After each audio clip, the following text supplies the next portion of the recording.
Hi, I'm Philippa Kabali-Kagwa, and I'm based in Cape Town in South Africa. Philippa, what are you writing about? What's inspired you to write this book? I'm writing a memoir about my life. What inspired me was a sense of, I think after my father died in 2006, I came back to Cape Town. He died in Uganda. That's where I originally come from. And I had a deep sense of being misplaced or something missing in my life. And over that time, I started writing poetry, reflecting on memories and moments in my life. And it just gave me a deep sense of rooting. And I just had this desire then to continue to write about my life, to understand who I am, where I come from, why am I who I am, where am I going?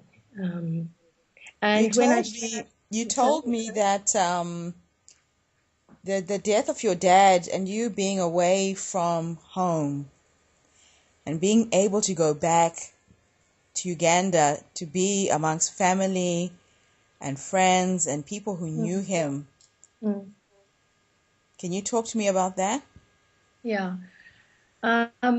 He died in 2006, just before my birthday. In fact, it was the day before my birthday. And it was the year that my parents would have had their 50th wedding anniversary. He died 11 days before that. And just being at home with family and with friends, it was the strangest, most bittersweet time for me, because there was so much love and support from friends and family, and I really felt held. And yet we were losing someone we loved so dearly, and there was absolutely nothing we could do. There was a lot of medical mismanagement that we couldn't deal with.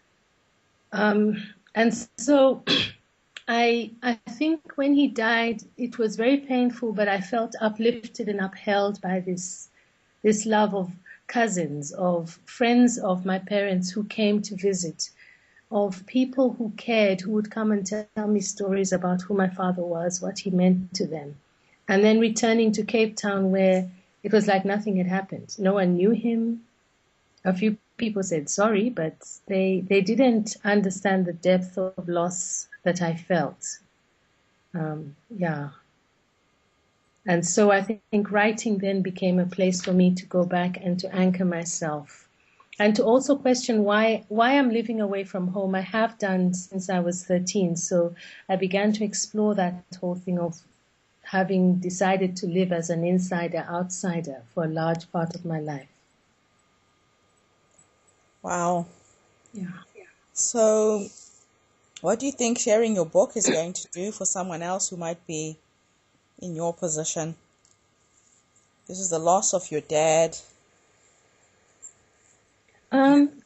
I think what it would do is I've shared my poems here in Cape Town at an art gallery, and what is so interesting is the universal nature of our experiences as human beings, and that in first of all, in reading someone else's story, your story is there.